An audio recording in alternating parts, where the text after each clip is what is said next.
Film की शुरुआत होती है कुछ टूरिस्ट को दिखाते हुए जो बोट राइड का मजा ले रहे होते हैं और खूबसूरत मंजर देख रहे होते हैं। एक औरत पानी में तैरने के लिए कूद जाती है, लेकिन उसकी फ्रेंड परेशान हो जाती है जब वह वापस नहीं आती और बोट के आसपास बुलबुले उठने लगते हैं। तभी वे उसकी बॉडी को बोट के नीचे तैरती हुई देखते हैं और हर जगह धुएं जैसा भाप छाना शुरू हो जाती है, जैसे पानी उबल रहा हो। अचानक बोट का नीचे का हिस्सा फट जाता है और गर्म पानी जोर से अंदर घुसकर सभी पैसेंजर को मार देता है। इसी दौरान एक नॉर्वेजियन फैमिली क्रिसमस वेकेशन के लिए आइलैंड पर आती है। वे सालों से इसी होटल में रुके आए हैं और वहाँ के स्टाफ से उनकी दोस्ती भी हो चुकी है। इस साल उन्हें हैरानी होती है जब पता चलता है कि उन्हें आम कमरे की जगह एक बहुत ही फैंसी रूम दिया गया है। रूम देखते वक्त उनकी बेटी सारा को एक ईयर रिंग मिलती है जो पहले वाले मरे हुए टूरिस्ट की होती है। ला पाल्मा के जियोलॉजी इंस्टीट्यूट में साइंटिस्ट आइलैंड की ज्वालामुखी गतिविधि को मॉनिटर कर रहे होते हैं। वे बोट हादसे को लेकर भी परेशान होते हैं और सोचते हैं कि इसका मतलब क्या हो सकता है। मैरी को लगता है कि ट्रांसमीटर जो डेटा उसके कंप्यूटर को भेजता है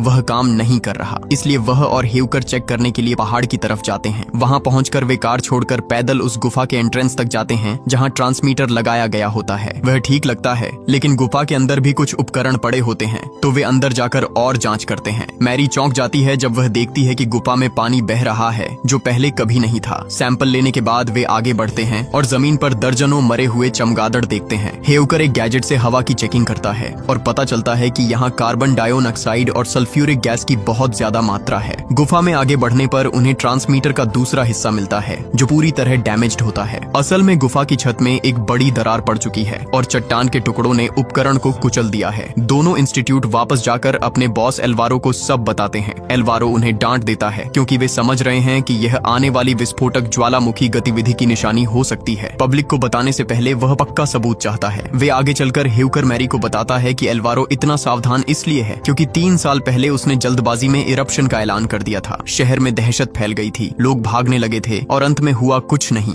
उसी गलती का बोझ अब भी उसके सिर पर टंगा हुआ है, इसलिए वह बिना ठोस सबूत के कुछ नहीं कहना चाहता। मैरी बाद में एक सुनामी सिमुलेशन का वीडियो देखती है जो इस इलाके में भारी तबाही दिखाता है। यह देखकर उसका दिल बैठ जाता है। घर लौटती है तो उसका भाई एरिक उसे अपने अगले डाइविंग प्रोजेक्ट के बारे में उत्साह से बताने लगता है। फिर दिखाया जाता है कि कछुए ला पाल्मा में इकट्ठा हो रहे हैं। ये अजीब है क्योंकि कछुए आमतौर पर ऐसे झुंड में नहीं घूमते। अगला दिन फैमिली लंच से शुरू होता है। उनका बेटा टोबियस न्यूरो डाइवर्जेंट है। जैसे ही उसे लगता है कि उसका खाना मेन्यू की तस्वीर जैसा नहीं दिखता तो वह गुस्से में फट पड़ता है। माता पिता को उसका खाना वापस ठीक करना पड़ता है ताकि वह शांत हो जाए। इसी बीच सारा की नजर दूसरी टेबल पर चार्ली पर पड़ती है और दोनों हल्की सी फ्लर्टिंग वाली स्माइल्स एक्सचेंज करते हैं। पूल के पास अकेली बैठी सारा के पास चार्ली आती है और उससे बाद में मिलने को कहती है, लेकिन सारा मना करती है क्योंकि उसे टोबियस का ख्याल रखना होता है। यह देखकर उसके पिता फ्रेडरिक उसे कह देते हैं कि वह चली जाए, वह टोबियस को संभाल लेंगे। सारा के जाते ही फ्रेडरिक का ध्यान भटक जाता है क्योंकि उसकी पत्नी जेनिफर उस कर्मचारी से बात कर रही होती है जिसने उनका कमरा अपग्रेड करवाया था और फ्रेडरिक को उनकी बातचीत कुछ ज्यादा ही दोस्ताना लगती है। जब वह मुड़कर देखता है टोबियस गायब होता है। वह घबराकर सारा को बुला लेता है और जैसे ही वह चार्ली से मिलती है उसका पूरा मूड खराब हो जाता है। दोनों बीच पर ढूंढते हैं और टोबियस को एक पहाड़ी पर पाते हैं जहाँ वह समुद्र में कछुओं को देख रहा होता है। उसी वक्त एरिक उन कछुओं को स्टडी करने के लिए डाइव करता है। होटल रूम वापस आने पर वही एम्प्लॉय कार का अपडेट देने आता है और फ्रेडरिक उस पर बेहूदगी से भड़क जाता है। फिर वह और जेनिफर झगड़ पड़ते हैं और बच्चे दूसरे कमरे में सब सुन लेते हैं। उधर एल्वारो अपने डॉक्टर दोस्त से मॉर्ग में मिलता है और बोट एक्सीडेंट के बायोप्सी परिणाम पूछता है। डॉक्टर तस्वीरें दिखाकर कंफर्म करता है कि विक्टिम्स की स्किन बहुत गर्म गैस से जली थी और उन्होंने कार्बन डाइऑक्साइड और सल्फर की घातक मात्रा इनहेल की थी। डॉक्टर को लगता है कि यह लावा एक्टिविटी का संकेत हो सकता है, लेकिन एल्वारो ऐसे दिखाता है जैसे यह कोई खास बात नहीं। इंस्टीट्यूट में मैरी और हेवकर केव के पानी के टेस्ट रिजल्ट देखते हैं। पानी में मिनरल्स बहुत कम हैं, मतलब यह सतह से टनल तक बहुत तेजी से पहुंचा है। मैरी अंदाजा लगाती है कि दरार शायद सीधे पहाड़ की चोटी तक जा रही हो। हेवकर टोपोग्राफी इमेज चेक करता है और पता चलता है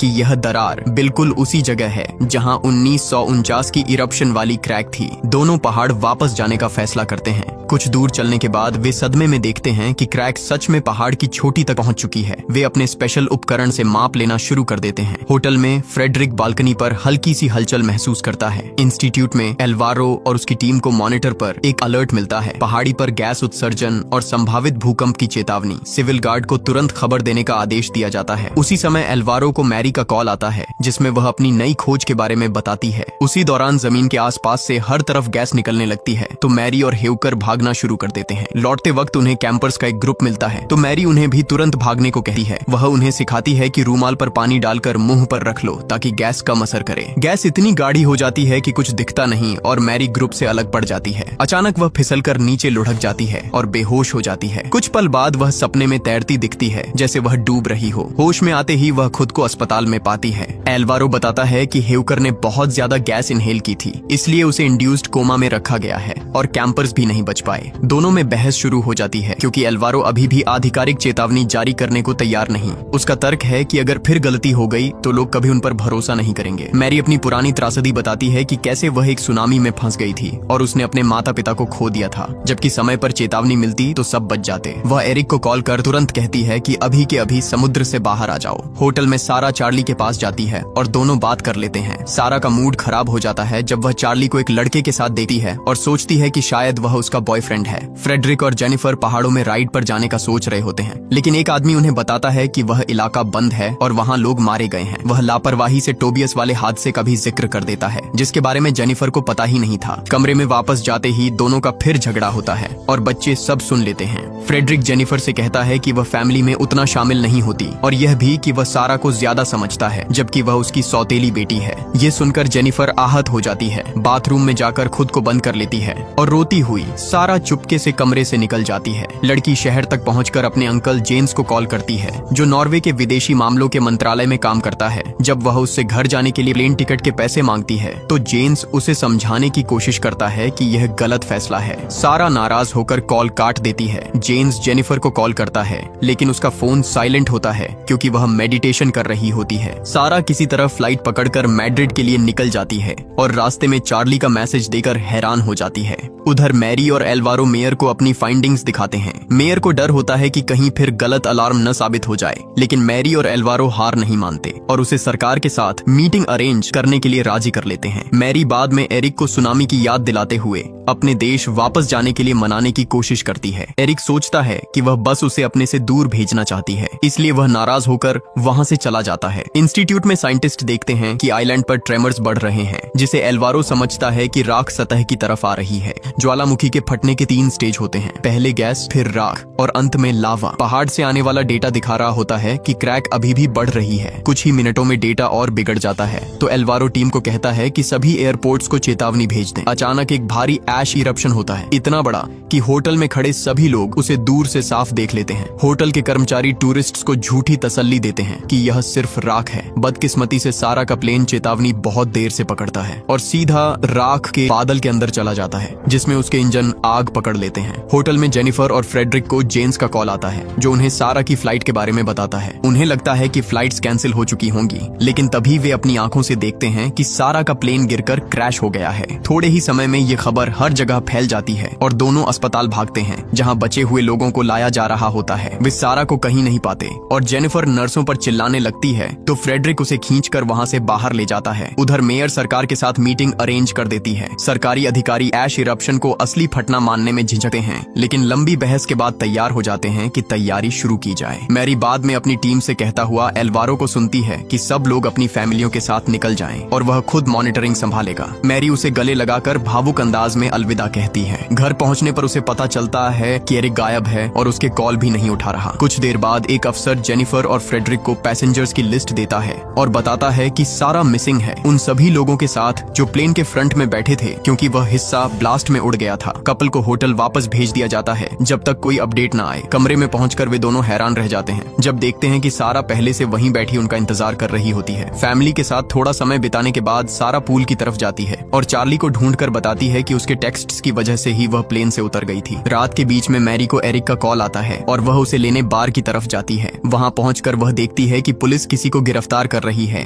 और वह यह सोचकर दौड़ती है कि शायद वह एरिक है। गड़बड़ में वह गलती से एक पुलिस वाले को चोट पहुंचा देती है, जिस वजह से उसे भी गिरफ्तार कर लिया जाता है। गाड़ी चलने से पहले वह बार के अंदर एरिक को देख लेती है और उसे कहती है कि यहाँ से निकल जाओ। सुबह एरिक जेल में मैरी से मिलने आता है। पिछली रात उसकी हड़बड़ाहट देखकर अब वह मैरी की बातों पर यकीन करने लगा है। उसे लगता है कि उसी की वजह से मैरी के निकलने में देर हुई, इसलिए वह फैसला करता है कि अब दोनों साथ में इस आइलैंड से निकलेंगे। जेम्स को उसके सीनियर का कॉल आता है और उसे तुरंत ऑफिस लौटने का आदेश मिलता है। वहाँ टीम एक हाई स्तरीय सिमुलेशन देखती है जिसमें साफ दिख रहा है कि एक नेचुरल डिजास्टर पूरे कैनरी आइलैंड्स को तबाह कर सकता है। टाइमलाइन अनिश्चित है, कुछ दिनों में या कुछ घंटों में भी। जानकारी टॉप सीक्रेट है, इसलिए उन्हें चुपचाप एक इमरजेंसी इवैक्यूएशन प्लान तैयार करना पड़ता है, खासकर उन नॉर्वेजियन टूरिस्ट्स के लिए जो छुट्टियों पर आइलैंड्स में बिखरे हुए हैं। उधर होटल में पूरी फैमिली पूल के पास एक दुर्लभ शांति का पल एंजॉय कर रही होती है, जो जेम्स के कॉल से चट से टूट जाता है। वह जेनिफर को आसन्न सुनामी के बारे में बताता है। वह साफ कर देता है कि ला पाल्मा को अभी प्राथमिकता नहीं मिली है और बड़े फेर्रीज पहले ही मुख्य द्वीपों की तरफ डाइवर्ट कर दिए गए हैं। उनके पास सिर्फ एक छोटी सी फेरी है जो 20 मिनट में रवाना हो जाएगी।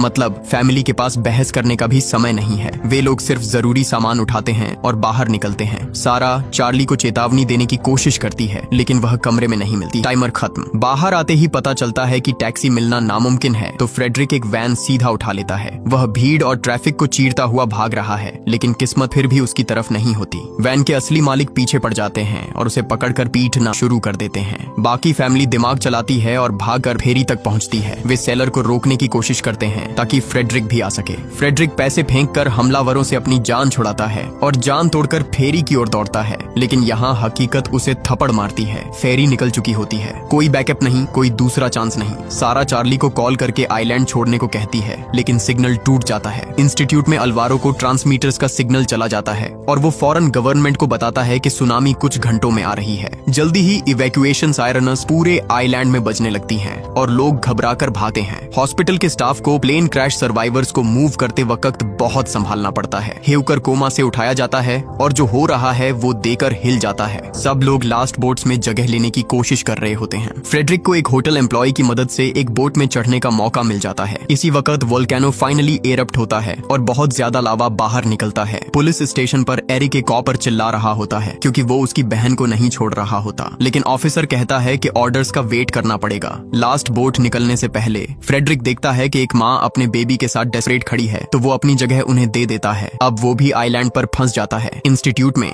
हेवकर अल्वारो को सरप्राइज करता है जब वो जाने से मना कर देता है। दोनों फैसला करते हैं कि अपनी जिंदगी के आखिरी दिन पर एक लास्ट फील्ड ट्रिप करते हैं। पूरी दुनिया की मीडिया इस इंसिडेंट को कवर कर रही होती है, जिसमें गिरता हुआ, लावा बनता हुआ, सुनामी और इवैक्यूएशन के शॉट्स होते हैं। सारा जेंस को कॉल करके सब बताती है, तो जेंस अपने बॉस से हेल्प मांगता है, लेकिन बॉस उससे नाराज होती है क्योंकि उसने कॉन्फिडेंशियल इंफॉर्मेशन लीक कर दी थी। इसी वक्त वेव एक रिसर्चर ऑफिस को उन लोगों के लिए सेफ जगह ढूंढने में हेल्प करने की ऑफर देता है जो आइलैंड पर फंसे हुए हैं, लेकिन डायरेक्टर उसे भी भगा देता है। जेंस चुपके से उसे वापस बुलाता है और एक डेस्क दे देता है। पूरा आइलैंड में लोग भाग रहे होते हैं, लेकिन फ्रेडरिक ने हार मान ली होती है। वो अपनी फैमिली को कॉल करता है और बस 2-4 प्यार भरे लफ्ज बोल ही पाता है कि सिग्नल चला जाता है। पुलिस स्टेशन में कॉप्स भी डर कर भाग जाते हैं, तो एरिक कीज उठाकर मैरी और एक और प्रिजनर को आजाद कर देता है। बाहर निकलते ही वो लोग वोल्केनो के टॉप पर दूसरी एक्सप्लोजन देकर रुक जाते हैं। फ्रेडरिक उनकी बात सुन लेता है और बताता है कि कोई बोट नहीं बची, लेकिन एरिक बताता है कि उसकी डाइविंग बोट अभी भी है। तीनों बीच की तरफ दौड़ते हैं और बोट सच में वहाँ होती है। जब वो निकलने ही वाले होते हैं, वो दूसरा प्रिजनर आकर उन्हें गन से धमकाने लगता है। एरिक कहता है कि वो भी साथ आ सकता है,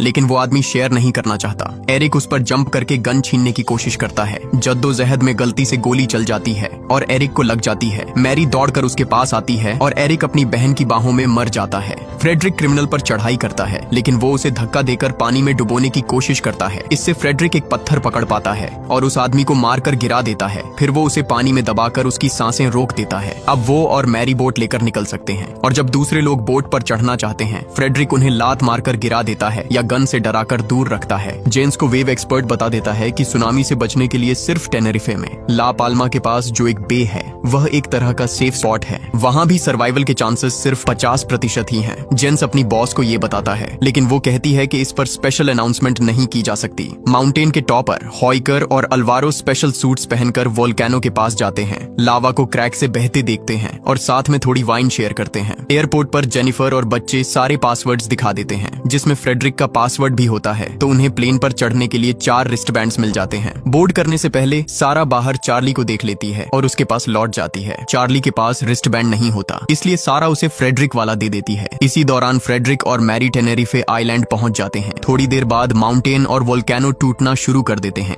जिससे बड़ी वेव्स बनकर सुनामी की शक्ल लेने लगती हैं। हॉइकर और अल्वारो इसी प्रोसेस में मर जाते हैं। इस कोलैप्स का ट्रेमर एयरपोर्ट तक पहुंच जाता है, प्लेन हिलने लगता है और लोग पैनिक करने लगते हैं। जेनिफर को सारा की चिंता होती है, तो वो और टोबियास प्लेन से उतरकर उसे ढूंढने निकल पड़ते हैं, जबकि उन्हें पता ही नहीं होता कि लड़कियां प्लेन में चढ़ चुकी हैं। बाइनोक्यूलर्स से वेव्स को देखकर मैरी को समझ आ जाता है कि सुनामी टेनेरिफे को भी हिट करेगी। नॉर्वे में जेंस की बॉस प्रेस कॉन्फ्रेंस शुरू करने जा रही होती है, लेकिन लैंडस्लाइड की खबर मिलते ही कॉन्फ्रेंस कैंसिल हो जाती है। जेंस रिपोर्टर्स का फायदा उठाकर पूरे सुनामी का सच बता देता है और सेफ स्पॉट के कोऑर्डिनेट्स भी शेयर करता है। फिर उसे सिक्योरिटी खींच कर ले जाती है। थोड़ी देर बाद फ्रेडरिक के फोन पर भी कोऑर्डिनेट्स आ जाते हैं, तो वो और मैरी वापस बोट पर चढ़कर सेफ स्पॉट की तरफ निकल पड़ते हैं। एयरपोर्ट पर लास्ट 2 प्लेन्स में लोग पैनिक कर रहे होते हैं क्योंकि उन्हें बड़ी वेव दिख रही होती है। सारा अपनी मॉम को कॉल करती है और बताती है कि वो प्लेन में है। जेनिफर उसे वहां ही रुकने को कहती है। इसी वक्त चार्ली के फोन पर कोऑर्डिनेट्स आ जाते हैं और सारा उन्हें अपनी मदर को फॉरवर्ड कर देती है। जेनिफर कोऑर्डिनेट्स समझ नहीं पाती और जब वो इंटरनेट पर सर्च करने लगती है तो नेटवर्क बंद हो जाता है। खुशनसीबी से टोबियास को मैप्स का पता होता है, तो वो आसानी से स्पॉट ढूंढ लेता है। तीनों वहां के लास्ट एयरपोर्ट एम्प्लॉय के साथ निकल पड़ते हैं, जिसके पास एक वैन होती है। वो वहां फंसे कुछ लोगों को ड्राइव करने का जिम्मा ले लेता है। रास्ते में टोबियास बड़ी सुनामी देखकर डर जाता है, तो जेनिफर उसे डिस्ट्रैक्ट करने की कोशिश करती है। बोट पर मैरी और फ्रेडरिक मुश्किल से कंट्रोल बनाए रखते हैं क्योंकि पानी हर सेकंड ज्यादा खतरनाक हो रहा होता है और बीच में फोन का सिग्नल भी चला जाता है, तो मैप देखना भी नामुमकिन हो जाता है। 2 बड़ी वेव्स उनके पीछे गिरती हैं, लेकिन वो दोनों लास्ट सेकंड में बच जाते हैं। थोड़ी देर बाद वो सुनामी एयरपोर्ट तक पहुंच जाती है और जमीन फुटने लगती है, जिससे प्लेन टेक ऑफ नहीं कर पाता। वेव सीधा प्लेन से टकराती है, विंडोज टूट जाती हैं और पानी अंदर भरने लगता है। नजदीक ही जेनिफर का ग्रुप वैन रोड पर ही छोड़ने पर मजबूर हो जाता है और सब लोग माउंटेन की तरफ भागना शुरू कर देते हैं। मैरी और फ्रेडरिक सेफ स्पॉट पर पहुंचते हैं और वहां उन्हें पहले से छुपे हुए कई सर्वाइवर्स मिल जाते हैं। जब एयरपोर्ट वाले लोग भी आ जाते हैं, फ्रेडरिक अपनी फैमिली को देकर खुश हो जाता है, लेकिन जल्द ही उसे समझ आ जाता है कि एक शख्स अभी भी मिसिंग है। प्लेन के अंदर सारा होश में आती है और हैरान होती है कि वो जिंदा कैसे बच गई। चार्ली बेहोश होती है, तो सारा उसे फ्लोर पर लिटाकर एयर होस्टेस के साथ मिलकर CPR करती है जब तक चार्ली होश में नहीं आ जाती। दोनों लड़कियां प्लेन से बाहर आती हैं और पूरा एयरपोर्ट तबाह दिखती है। मीडिया डिजास्टर को कवर करता है, आइलैंड्स के साथ वेस्ट अफ्रीका और साउदर्न यूरोप तक की तबाही दिखाते हुए। बशुमार इमारतें गिर चुकी होती हैं और हजारों लोग मर चुके होते हैं। अमेरिकन्स भी इम्पैक्ट का इंतजार कर रहे होते हैं, जबकि हेलीकॉप्टर्स सर्वाइवर्स को ढूंढने के लिए भेजे जा रहे होते हैं। नॉर्वे में जेंस अपनी हरकत की वजह से निकाल दिया जाता है और घर पर बेचैनी से अपनी फैमिली की खबर का इंतजार करता है। दोपहर में उसका एक पुराना कोवर्कर आता है और कॉन्फिडेंशियल इन्फो देता है कि सेफ स्पॉट में सर्वाइवर्स मिल गए हैं, जिसमें जेनिफर भी शामिल है। गवर्नमेंट आइलैंड पर एक रिलीफ कैंप सेट कर देती है जहां सेफ स्पॉट के लोग इकट्ठा किए जा रहे हैं। हेलीकॉप्टर प्लेन के सर्वाइवर्स को भी ले आता है और सारा अपनी फैमिली से दोबारा मिल जाती है। कुछ वक्त बाद मैरी डाइविंग करते हुए टर्टल्स के साथ स्विम करती है और अपने भाई की मेमोरी से कनेक्ट हो जाती है, जो उसे याद दिलाता है कि लोगों को हमेशा नेचर का ख्याल रखना चाहिए। अगर आपको ये वीडियो पसंद आई हो तो प्लीज चैनल को सब्सक्राइब जरूर करें और बेल आइकॉन को भी प्रेस कर दें ताकि ऐसी और वीडियोस आप तक पहुंचती रहें। देखने के लिए धन्यवाद।